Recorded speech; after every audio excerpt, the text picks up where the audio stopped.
Hello, I'm Dr. Judy Donovan. You can call me Judy, and I will be your instructor for this course. And I wanted to introduce myself on kind of a more personal level, and that's what this presentation will do. I live in Port Huron, Michigan, and that's a big part of who I am.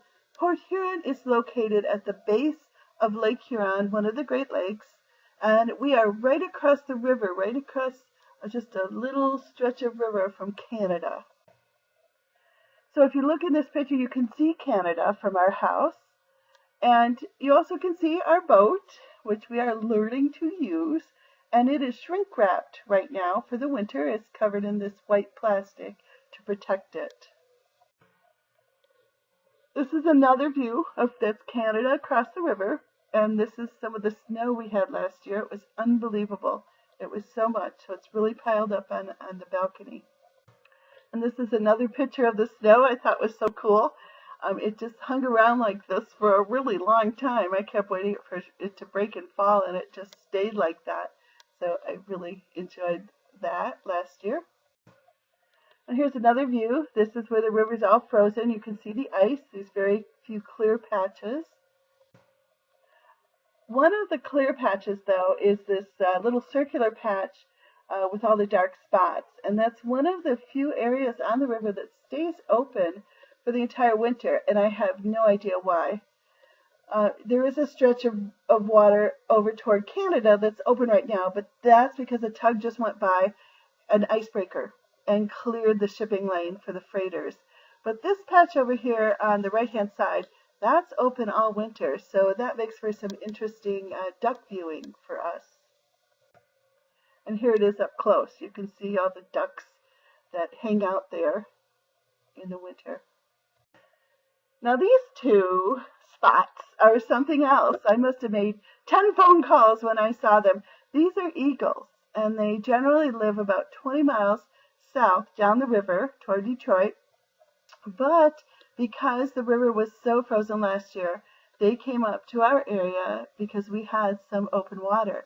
And they spent, probably a week or so hunting and fishing, and we got to watch them. It was very interesting.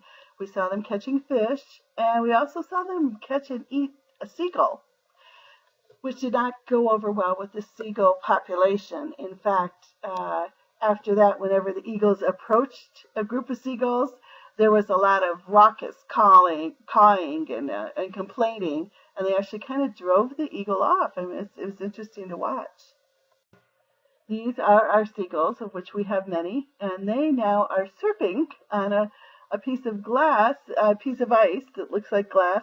This is during breakup, so the river is actually melting, and all the snow and ice is going down the river, and they're just they have their own little surfboard there as they ride this piece of ice down the river. This is a close-up view of one of the freighters, and we get a lot of freighters by our house. There's quite a bit of shipping on the Great Lakes. There's a lot of product that's moved from Duluth and in some of the ore mines up north and moved all over the Great Lakes. Everything is not perfect, of course, so one of our challenges are river flies, and they come in every spring, summer. They can be there. They can be at our house for a month, and this is when they're just starting. Okay, it's just the very beginning of the river fly infestation. When they really are here in force, this window would actually be hard to see out of. In this slide, you can see them on the siding, and they're starting to increase in numbers. Oh, and this is a cruise ship. We actually have a cruise ship that cruises the Great Lakes. I think they go from Toronto to Chicago or something like that. So that's kind of interesting to watch for. And here's just a sunrise from our house. These are very pretty. This could be a sunset. We're in kind of a weird location. We don't really have a direct sunset or sunrise, but we kind of get both sideways. Okay, don't ask me to explain that. But here's another picture. I'm pretty sure this is sunrise because it's over to the east more. This is me volunteering as a master gardener, and I was certified a couple years ago and really like um, working with Habitat for Humanity. I also love to cook and love to eat, and one of the ways that I exercise, you'll see. Yes, this is it. This is where I get most of my exercise. I play pickleball, and if you don't know what it is, well, you're not alone. Most of the people I talk to don't know what it is, but it's a riot. It's played on a small court, maybe half the size of a tennis court, and you play with the paddles and a plastic ball, and you really get a good workout. Pickleball is in every major city in the U.S. It's all over the world. They have websites where you can find out when the people play, and you can just show up, and they rotate you in so you can get a workout no matter where you are, no matter what time of day you can find a game going on. So I really do love it. I also love reading, and I like books that entertain me. And so these are some of my favorite authors. They generally never fail to entertain. I love to travel, and my most recent trip was to Israel. In fact, I just got back a couple days ago. I think that's why I'm still hoarse. It was a tough trip. This picture is actually Petra. Petra is right over the mountains there. We spent quite a bit of time in Jordan as well as in Israel. And that's my husband in the second row on the right, wearing the jeans, and that's me. The arrow's not lined up very well, sorry. That's me. I'm in the black skirt, the long black skirt, holding the camera, second from the right side on the front row. But Israel was kind of depressing, especially in Jerusalem, at the religious sites. This on the left, this is a picture of the Temple Mount, and you can see it's just a huge open area. And on the Temple Mount, Muslims sit in groups reading religious texts and discussing religion, and they're in all different corners of this huge plaza. And when we were there, a Jewish tourist wandered into the plaza, to see the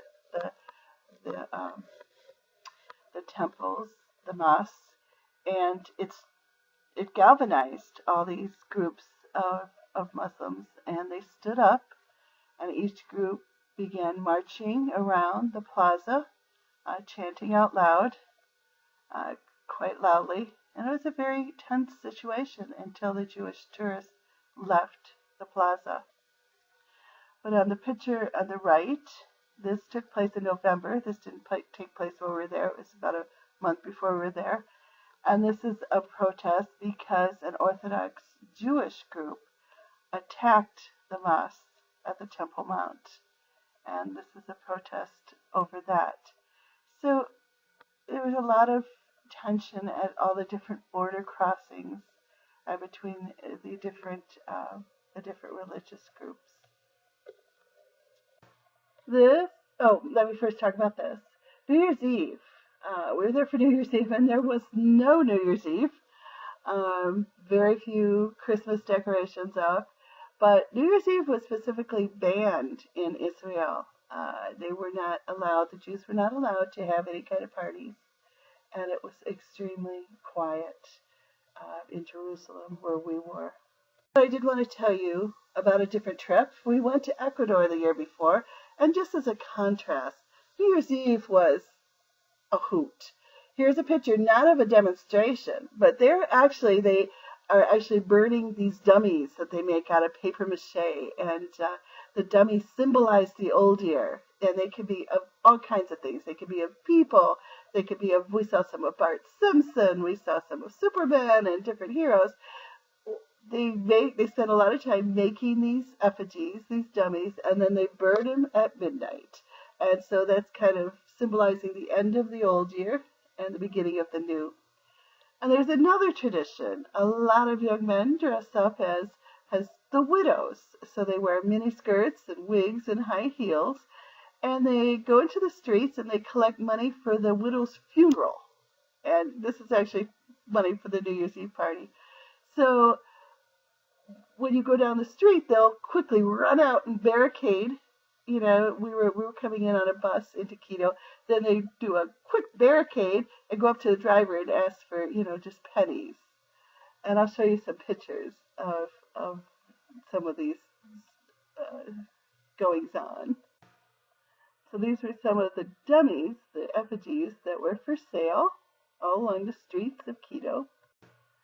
And these are actually young men dressed up as women. Yes, the one in the pink sweater is a young man with a wig. And these are the widows that will come up to our bus driver and ask for change, which we were happy to give because of the entertainment value. So there's another young man dressed as a woman. I mean, Quito was just a hoot. It was such a party for New Year's Eve. They had fireworks, they had parties in the street, dancing in the streets, and it couldn't have been more opposite than Israel. So I do love to travel. And I think I love to travel because I love to learn. I think I love to read because I learn something from every book, and I love to take classes, and I love to teach because when I teach, I learn so much from all of my students. So I hope you have learned a little bit about me, and I look forward to learning more about you in this class. So thank you very much for watching this.